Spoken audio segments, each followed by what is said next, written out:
In less than a decade, a kid who used to bag groceries for minimum wage has built an empire that's about to cross a life-changing threshold.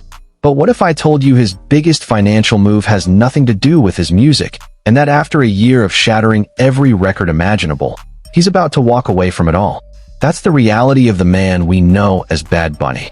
In 2026, Benito Antonio Martinez Ocasio has officially achieved a status few Latin artists have ever seen.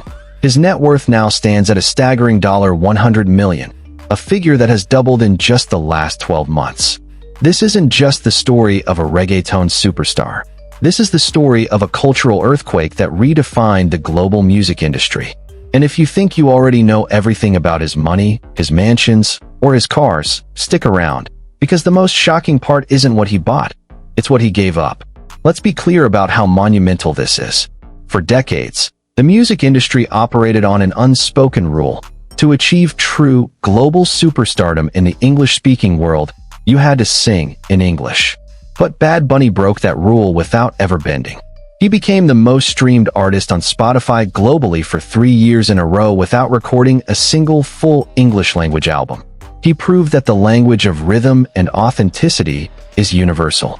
In 2025 alone, he pulled in an insane 19.8 billion streams on Spotify, dominating charts usually reserved for Taylor Swift or Drake. But while streaming numbers are impressive, the real money, the kind that builds $100 million empires, comes from the road. And Bad Bunny's road game is legendary. His touring career has been nothing short of a financial marvel. The numbers are genuinely hard to process. His 2022 World's Hottest Tour grossed an astronomical $314 million, and the 2024 Most Wanted Tour added another $200 million to his bank account.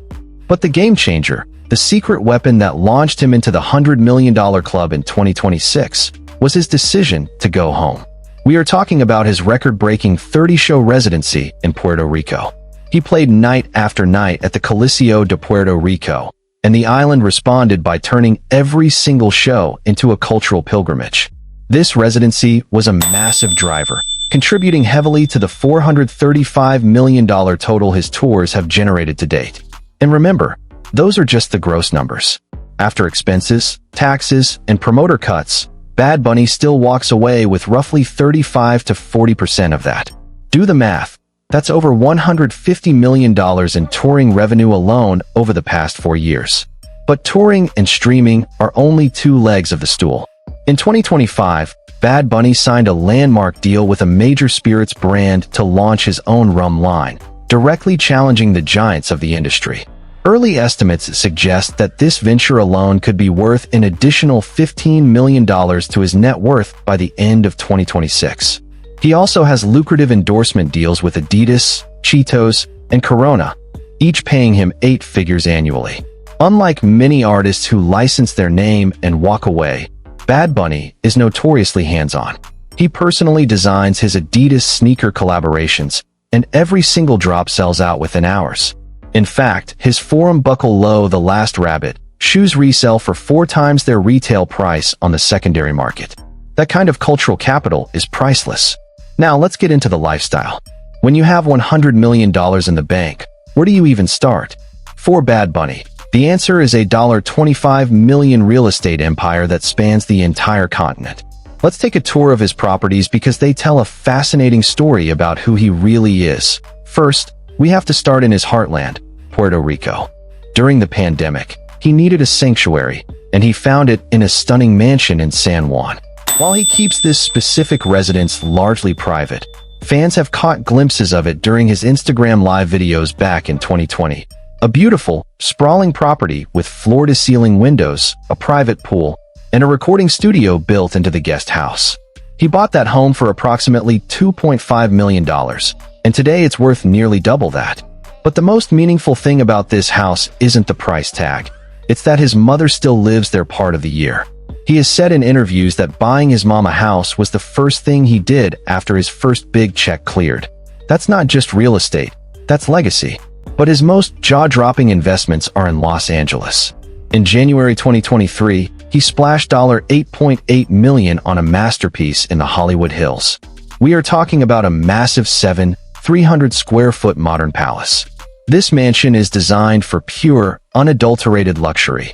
8 bedrooms, 7 bathrooms, a guest house, a full gym, a complete bar, a home cinema, and an outdoor area featuring an infinity pool and a massive barbecue area perfect for entertaining. The master suite alone takes up the entire top floor, with a walk-in closet the size of a studio apartment. And then there's New York. While he doesn't own a permanent residence there, he still wanted to make a statement. When he stays in the Big Apple, he reportedly drops a mind-boggling $140,000 per month on a penthouse rental in West Chelsea. This isn't just an apartment. It's the most expensive rental ever recorded in the city. That's over $1.6 million a year just on a place to crash when he's on the East Coast. It's a level of excess that even some billionaires might flinch at. For context, the average Manhattan rent is around $4,200 a month. Bad Bunny pays 33 times that. The penthouse has a private elevator that opens directly into the living room, a 360-degree terrace, and even a dedicated cigar lounge. But here's the ironic part, he barely uses it.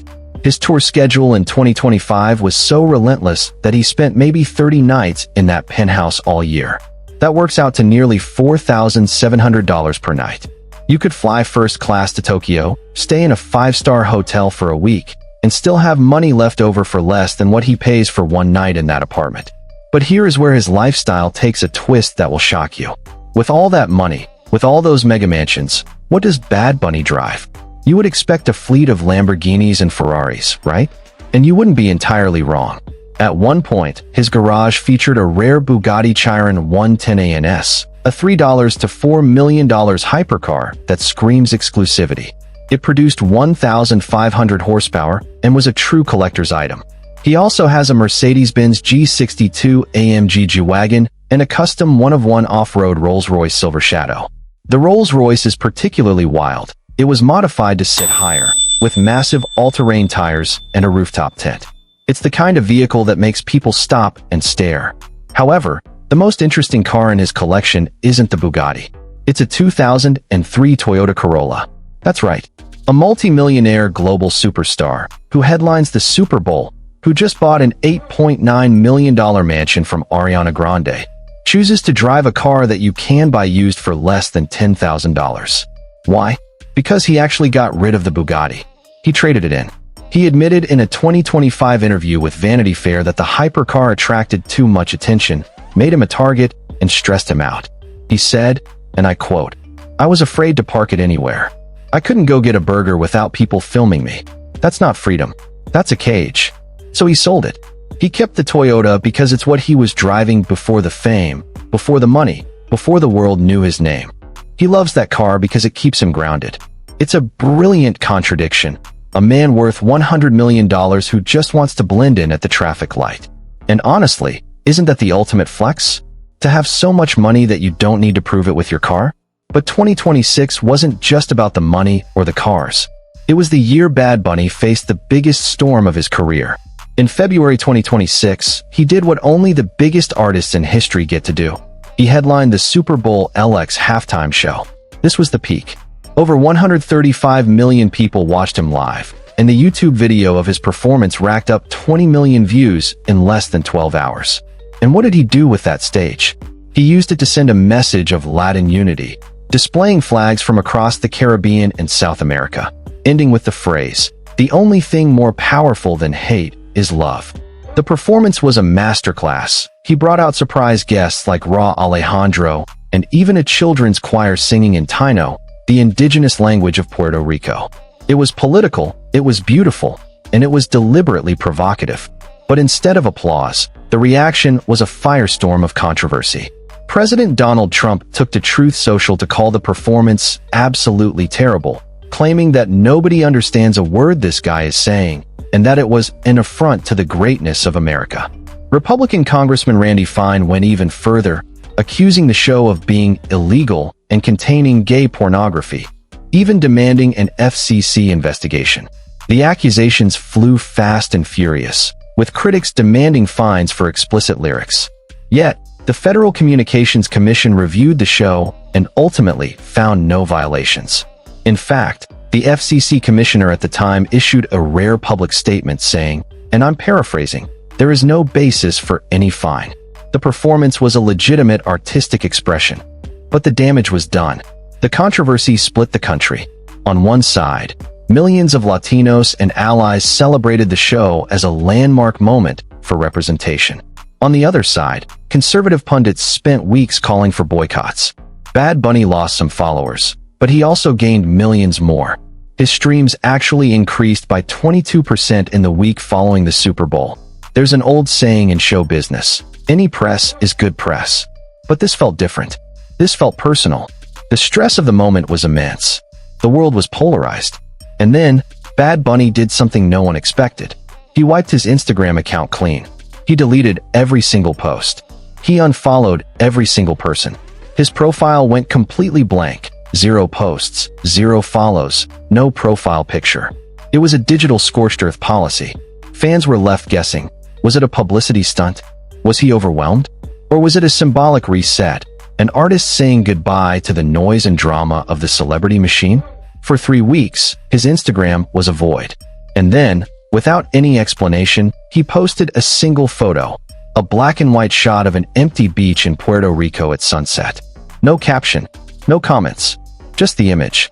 The post got 12 million likes in 24 hours. To this day, he hasn't returned to his old posting habits. He now uses Instagram only to announce tour dates and charity events. He stopped chasing the algorithm. And you know what? His engagement is higher than ever. Which brings us to the most powerful and surprising revelation about Bad Bunny in 2026. Despite having the world at his feet, despite the $100 million net worth, despite the Grammy he won for Album of the Year, his vision for the future isn't more money, more tours, or more fame. In a rare and raw interview with the New York Times in March 2026, he was asked to describe his life in the future in just 5 words. His answer was, happy, retired, eating tripletas, living in Puerto Rico. Think about that. Happy and retired. This is a 31-year-old man at the absolute zenith of his powers, and he's already planning his exit. He has made it clear that fame and awards were never his focus. He doesn't want to chase Taylor Swift's $1.6 billion fortune or be a corporate pawn forever. He wants to go home. He wants to eat his favorite Puerto Rican sandwich, the tripleta, which is a glorious mess of roast pork, ham, steak, cheese, and plantains on fresh bread, and just be. He wants to trade the $140,000 a month New York penthouse for the quiet streets of Vega Baja, where it all began. But let's be clear, retired doesn't mean disappearing. Bad Bunny has quietly built a philanthropic machine that most fans don't even know about. In 2024, he launched De Ultima Mesa, a foundation that provides free music education and instruments to underprivileged kids in Puerto Rico. He has personally donated over $5 million to rebuild hurricane-damaged homes on the island. And in 2025, when the Puerto Rican government faced a budget crisis that threatened to close 200 public schools, Bad Bunny wrote a check for $2 million to keep them open for another year. He doesn't announce these things on red carpets. He doesn't make Instagram stories about it. He just does it. His team says he has a simple rule. No press releases for charity. Just do it and move on. That's a level of humility you rarely see in an industry built on ego. And yet, despite all this, despite the mansions, the tours, the fashion, the charity, the controversy, there is a sadness that runs through his recent interviews. He has spoken openly about the loneliness of fame. He said in a podcast in late 2025, "I have 80 million followers on Instagram, but I can count on one hand the people I truly trust. Everyone wants something from you. Everyone has an angle." He also revealed that he's been in therapy for 2 years to deal with anxiety and panic attacks. The pressure of being a symbol, not just for Latin music, but for an entire generation, has taken a toll.